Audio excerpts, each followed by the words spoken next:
You are listening to the Horse Radio Network, part of the Equine Network family. Well, hi, everybody. Glenn the Geek back with you, founder of the Horse Radio Network and host of Horses in the Morning, the daily podcast for the last 14 years. Welcome to the WESA Retail Roundup. The Retail Roundup is your go-to virtual hub for all things retail. Join panel discussions, learn from webinars, share your thoughts, ask questions, and connect with your fellow community. We host a virtual event like this a couple times a month. We also have a regular podcast we do a couple times a month called Wisdom by WESA. Join the Facebook group. Just search for Retail Roundup Facebook, and you'll find it in there. You can join there and join the conversation. That's where we hang out a lot of the time. Today, we're diving into how mental health shows up in your store and going to share practical, approachable ways you can better support both your team and your customers and yourself while staying true to the values of your community. You know, I worked in retail for almost 10 years, and I owned a store. I worked as a consultant for a lot of stores, and that was the early days of the internet, actually. We were one of the first ones online. I know a little bit about stress when it comes to retail, so I'm looking forward to this conversation. Taylor Douglas is a passionate advocate for mental health awareness within the equine industry and CEO of Happy Horses, a purpose-driven brand working to destigmatize mental health conversations in the cowboy culture. Taylor, thanks for joining us from Canada.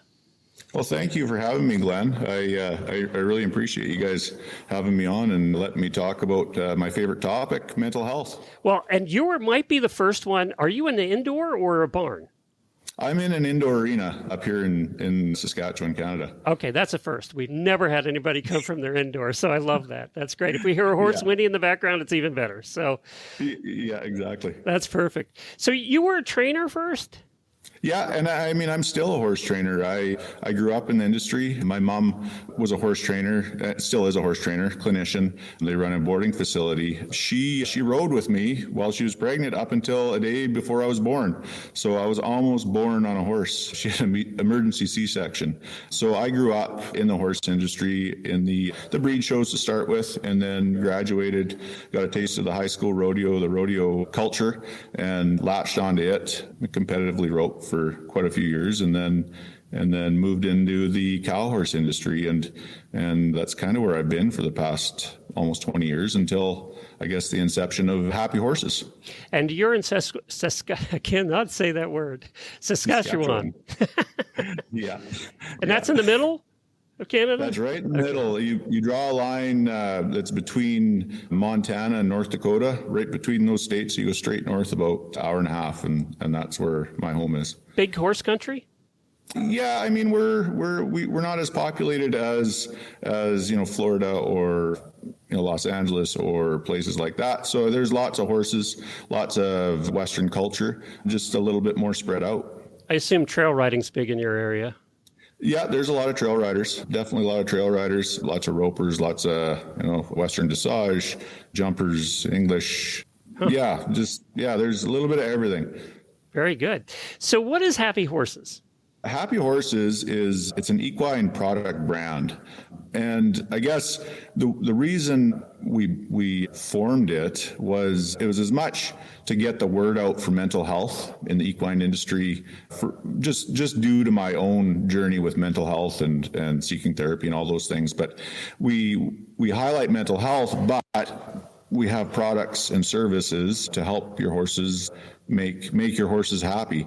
So quality products and services that I stand behind that we sell to horse owners. And what kind of products? We've started with a mineral blend, prairie specific mineral blend, Himalayan salts, our own Happy Horses Himalayan salts, premium salts. And those two products we've just launched actually this month in a subscription box. So you'll be able to get your door service for your horse's mineral and salt needs. And with that, we're slowly expanding our brand and products to be able to get to those people that'll help make their horses happier and healthier. And with my own training and coaching experience, we're wanting to add that value to our subscription boxes and our brand. It's interesting because you're hearing a lot about mental health right now. If you listen to any podcast you hear or any YouTube channel, you hear the ads for BetterHelp, right? And all of those services. And you just touched on the fact that your challenges, and I'm assuming that's why you tied it into Happy Horses. But it's interesting because I think that the Western and cowboy community, that's a group that hasn't talked about this a whole lot in my experience. No, they sure haven't. Once I started speaking out about my own story, I was actually quite surprised on how many people, we're in the same boat or are in the same boat. And again, I'm no counselor or psychologist or anything like that, but just me speaking about the challenges that I went through and the steps that I took to get help and to find that happiness, I guess, that I'd been looking for my whole life. People really resonated with it, and lots of people. And I mean, don't get me wrong, there's definitely been some pushback as well. Some people have sent me some quite interesting messages and that I'm not speaking for them, but I mean, it is what it is. Taylor, anything you post on the internet is going to be that way. So I mean, when you get that negative reactions, you're definitely doing something right. Yep. When you're going to find those people that maybe they're not quite ready, or maybe they'll never, maybe they are okay the way they are. So but you would think, as a general populace, everybody's got problems and issues. I was a financial planner for 15 years, and what I said when I retired from that, and I worked with farmers, what I said when I retired from that is there isn't a family in this world that's not screwed up in some way. And I learned that because I had to deal with the kids after the parents died. And let me tell you, they might have gotten along great before parents died, but after parents died, so, all bets were off. It was the wheels fell off. Unfortunately, I got to see the worst of it, right? But every family has that. There's no exceptions to that rule. No, exactly. You try to do, and I mean, I've got two boys, and you try to do your best as a parent. And I mean, the reality is we're not perfect, and we're not going to do things perfect. And, unfortunately, they sometimes they do end up with, some stuff. But the biggest part with myself is having the emotional maturity to be able to talk about it. So, I mean, if my kids did come to me and, Dad, you did this, so-and-so, it really made me feel upset, I can say, yeah, no, I see what you're saying. And you can validate those types of things. When I grew up, that wasn't the case. It was, put a smile on your face, stop crying, and get back to work. So it's very much a generational, I like to say it's a generational trauma. It's not, it's something that's been passed down from our grandparents to our parents to us. So, I mean, our parents as well, they've done the best they could as well. Yeah, and they probably needed help too, but I don't think the resources were as available then as they are now either. No. So let's switch this to retail. Now you're in retail now, so you see how this goes. And I was for a lot of years. And let me tell you, it's stressful. There's no question about it. You're dealing with employees. You're dealing with employees who also have who have issues that they're dealing with in their lives. And that translates to work, whether you want it to or not. It does bleed through there. But just running a business, there's 100-hour weeks and all of that stuff. And then there's tariffs and there's all these things that don't seem to go right all the time, right? When you're doing this. So, that burnout is real. Mm-hmm. And I had a way of dealing with it when I got burned out with something, and with my severe ADD, I just sold the business and moved on to the next thing. So that's how I dealt with it.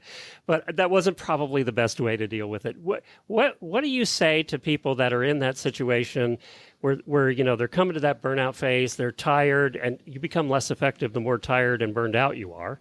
So, what do you do?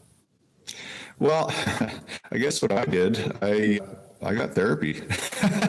I started with counseling, when I was at my lowest and felt a little bit better. And I ended up going back to therapy about 3 years ago, full-fledged therapy and really working on my inner child. I don't know how many people have worked on their inner child, but I was working on my past and those traumas and really starting to listen to my inner child. And I did one exercise with my therapist about, listening to what my inner child liked or didn't like. What I hated was billing, doing bills. I left it I left it till the last day, and then, I just, I crammed, I piled it all together, and then I did it. I hated doing it because, I just really disliked it. But an exercise I did with my therapist, I kind of asked myself what would make this, easier to do.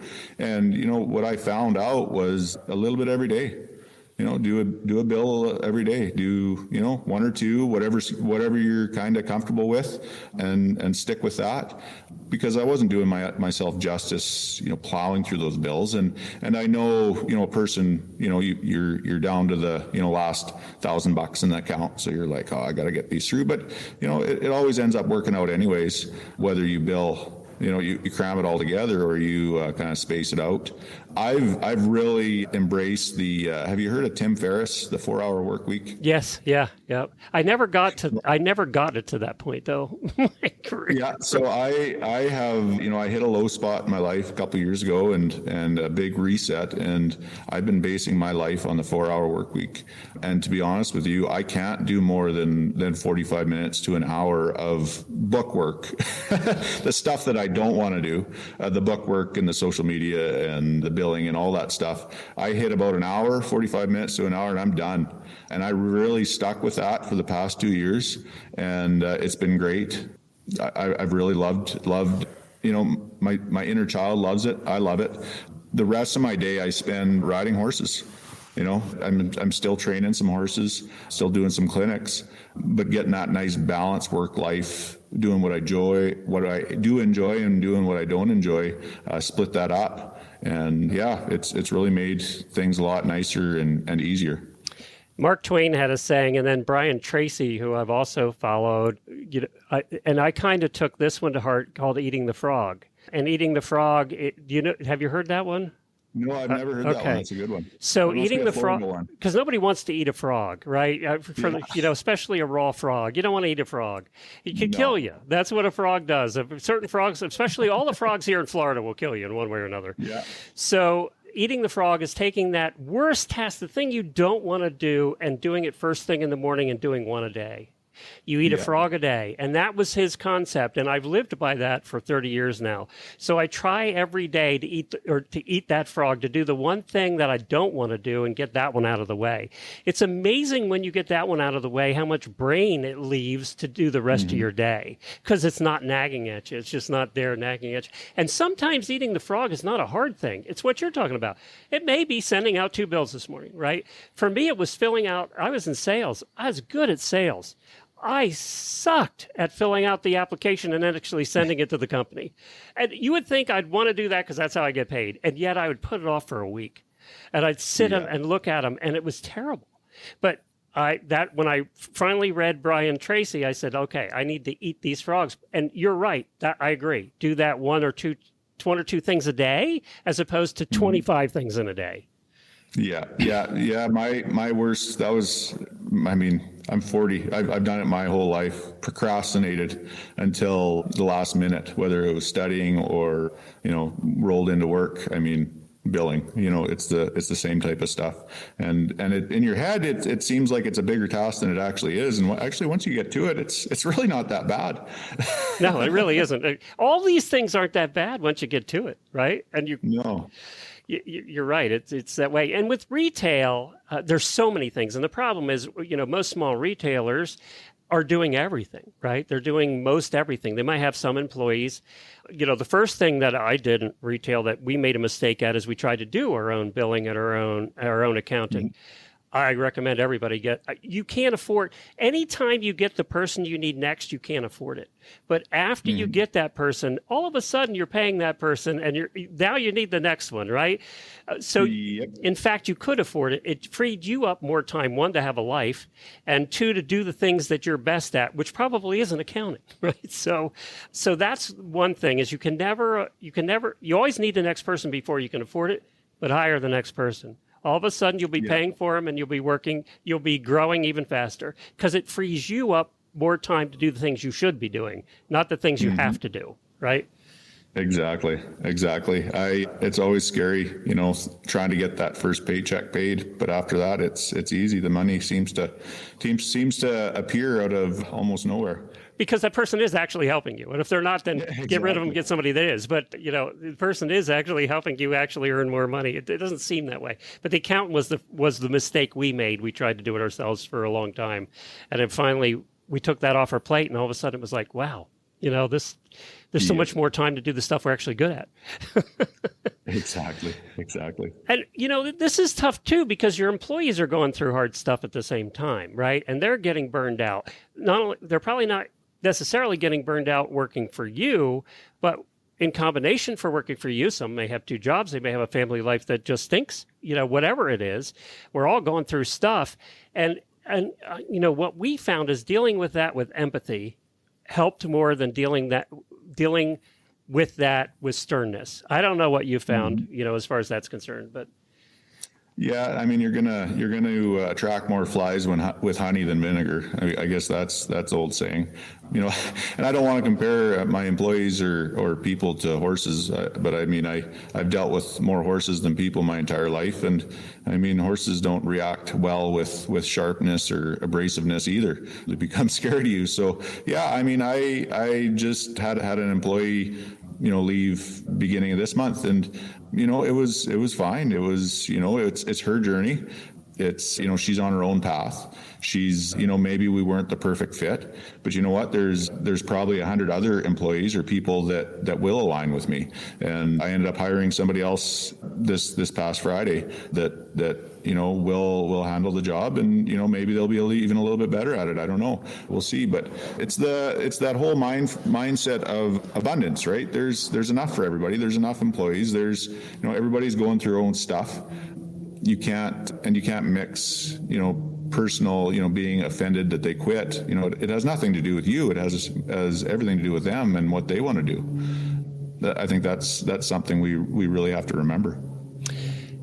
And doing that, I mean, as an employer, sometimes is hard because you always want people to live up to your level, which you're the owner of the business, so your level's here, right? And we have to accept the fact that most employees are going to be about 70% of that, right? 60 to 70% of that, I think studies show. And we have to accept the fact that they don't own this business. They don't have the personal, they don't have that invested in it that you do. No, they sure don't. They, and I've always thought about it too. I mean, if I wanted somebody just like me that worked as hard or, had, all that stuff, they'd be starting their own business. And you know what? We were always happy when people left us and did, because that meant they learned something with us, and that's where they were supposed to go. I'm a firm believer too, and it's happened in our lives, is that when one door shuts, it really does open the next door you're supposed to be at. Everything I did before Horse Radio Network led me to start that. Without all the experiences I had before that, I wouldn't have been able to start the most successful thing I did later when I was in my 50s, Yeah. Yeah. If somebody would have told you, and my girlfriend said this one to me, if somebody would have told you it was going to take 100 no's to reach that one yes, how fast would you ask those 100 questions? And when I started in sales, I was doing financial sales, again, with farmers, old dairy farmers. So picture that group, okay? We all know what they're like. So, we always said you'd make one sale out of 12 calls. And that's about what it was. And I am not sure that's changed a whole lot all these years later.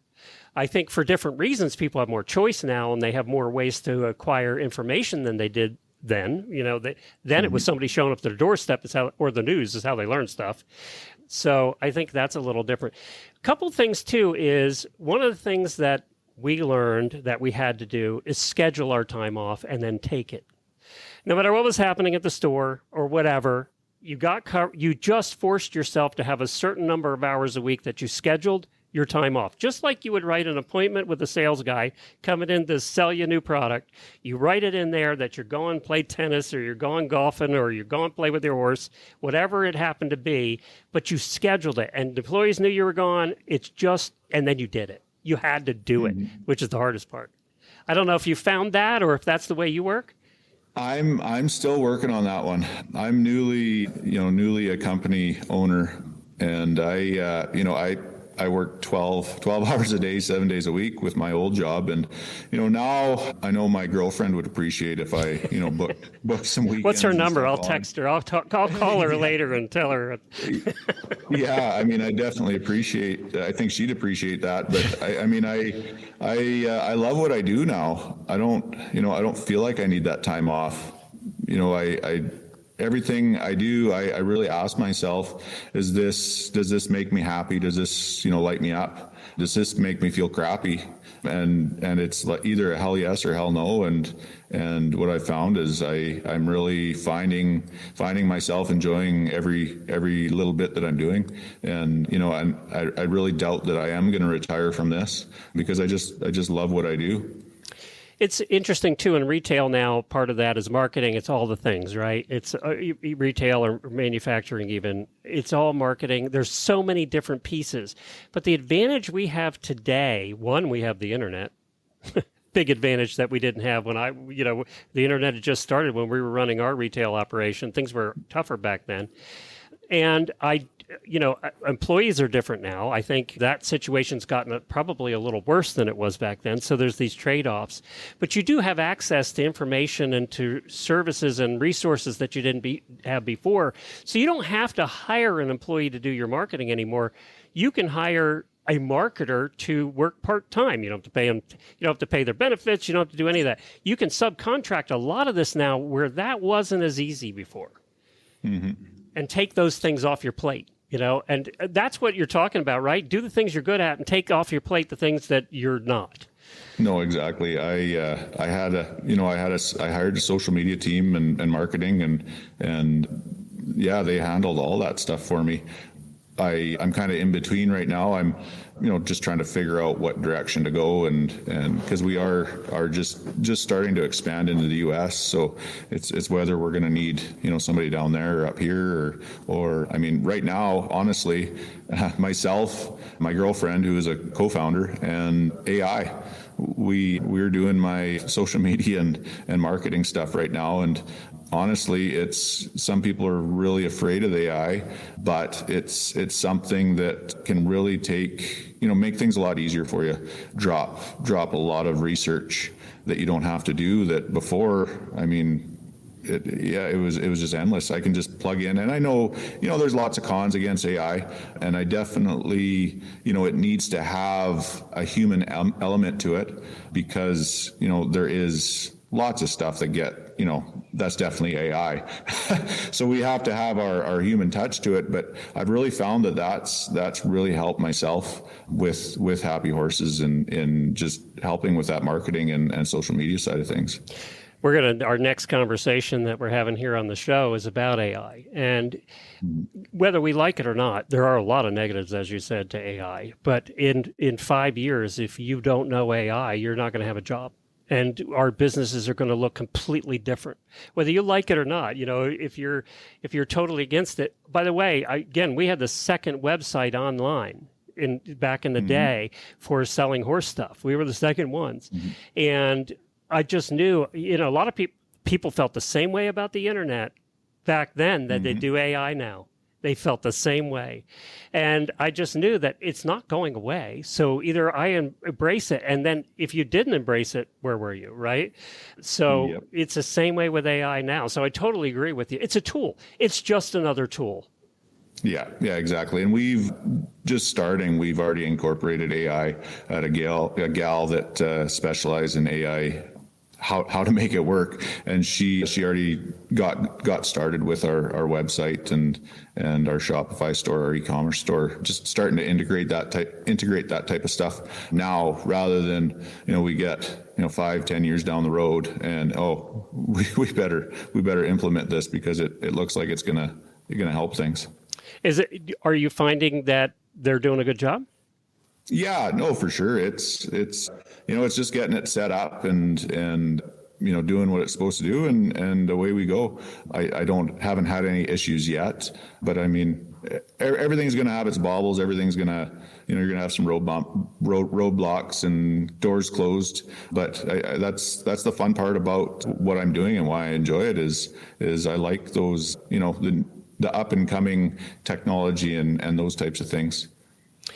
Well, and speaking of mental health, AI as a tool can help you get many hours back. I know with us here doing all the shows we do, we put out 80 episodes a month of 35 different shows.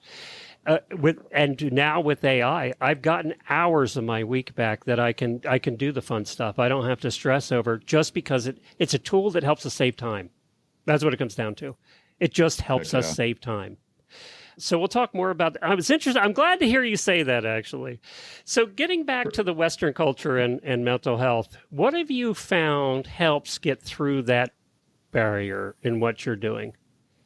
Just speaking about it. The more I talk about it, the more I post about it, the more people I have reach out to me and, share similar stories or, thank me for sharing or, it's just destigmatizing like everything. The more we talk about it and the more people feel comfortable around you to talk about it, the more it gets out there. And, I've talked to hundreds of people at least about mental health just coming up in conversations. And I mean, those people are a little bit more comfortable. So they'll go talk to, their friends and people they deal with and say, it's not that bad to talk about this. It's okay not to, go bury our feelings in down deep and all those great ways of dealing with, our emotions that are very unhealthy. It's so much easier now to get help with mental health than it was before, too. And, you have the BetterHelps and all the different services like that. It used to be you had to go lay on the couch an hour away at the doctor's office, right? And it's not that way anymore. So I think that's another thing that's become easier to get help. Mm-hmm. Yeah. Heck yeah. It's, and where my journey started was with my general practitioner, my doctor. She, I went into the office and I said, I don't feel happy. I never feel happy. It's not good. And I don't like how I feel. And honestly, a lot of people are against pharmauticals and going on prescriptions, but I went on something because there was literally a chemical imbalance in my brain. So it's one of those things. Yeah, we can talk about it all we want, but sometimes there is an actual issue as a chemical imbalance. Like yourself, I have ADHD as well. I didn't realize I had ADHD until 3-4 years ago. So I'm on a prescription for that as well, and it's totally changed my life. And again, I've gone to therapy and counselors. And one thing I do want to note, there is a big difference between a counselor and a therapist. Our therapists are going to really reach and work on, ourselves, where I found the counselors for me just kind of help you get through the tough stuff. By the way, for two guys with ADD, we waited a whole half an hour. So that's amazing. Exactly, because we're interested in what we're talking about. That's the biggest thing. As long as I can find something I'm interested in, I'm good. Squirrel. If I'm not interested, see you later. Yeah, exactly. I wish that it wasn't even talked about when I was in school, right? I mean, this in quote unquote didn't exist in anybody's mind. I wonder how more successful I would have been had I been able to get help earlier. Yeah, I don't know. But I mean, that's our journeys, right? That's, I don't regret, maybe I wish I would have got help sooner, but it wouldn't have made me the person I am today. Because you had the life experiences you had to have to get you to this point, even if they sucked. I mean, I mean, I've definitely gone through it and had some very low times in my life, but I mean, I think that's what makes us special, and that's what makes us who we are. Yeah, I mean, I've had some tough times, but in those tough times, I think that's when those best ideas come out. When you've got a cushy life, sometimes you're not hungry enough to get those good ideas of what you really want and what's really going to work. I find that's when those good ideas come to the surface, is when you're hungry. Well, Taylor, are your products at Happy Horses available for retailers? Are they available on wholesale? And I know you're looking for a distributor in the United States right now too, right? Yeah, we're just moving into the U.S. I've got some distribution in Canada. We've gotten our feet wet and kind of figuring out how to make things work on a little bit smaller scale. Yeah, and I mean, we're looking to move into the U.S. with Happy Horses and our products. I know I'm going to be able to tailor all our products to specific regions for specific soil and water types, because I know firsthand that works the best, because one size doesn't fit all for everybody's soil and water. Lots of horses in different areas are lacking different types of minerals, and the same as the salt. And as we expand in other products, that's we're definitely open to working with different wholesalers. Where do people find you? What should they do to contact you? You can email me, info@happyhorses.ca. You can jump on our Facebook at Happy Horses 333. Our Instagram's the same, at Happy Horses 333, or TikTok if you want to message me through TikTok as well. All right, very good. And I'll put all those links in the show notes for today's show. Thank you for joining us and talking about a topic that, not a lot of people want to talk about, but I hopefully that gets better, and that more and more people are talking about it. It is stressful. I'm just living today in this world stressful, right? And then you add owning your own business and all of that to it, and it just adds to it. I mean, it's tough. It's not. It is. One thing I do, Glenn, sorry to interrupt you. No. If you want to take a lot of the world stresses away, just turn off your news. I don't watch it at all. Yeah, that's it. It definitely helps me. Yeah, I think you want to, as you're younger, you absorb all of that stuff because you think you have to, and then eventually you get to the point in life where you go, I don't need that in my life anymore. No. What's the next crisis? Yeah, exactly. And we've been through a few. Yeah.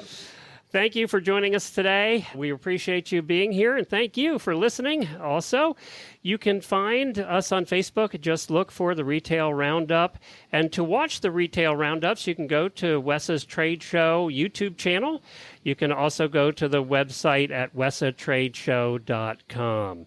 We thank you, everybody. We're here every Thursday. We're here every other Thursday. And then the Wisdom by WESA podcast is here the other Thursday. So there's an episode for you every week on the Wisdom by WESA feed. And thank you again to Sophia, who's sitting in on this and who helps us put all of this together. We appreciate her so much. Taylor, you have a good one. Be safe. Thanks, Glenn. Appreciate it. You too.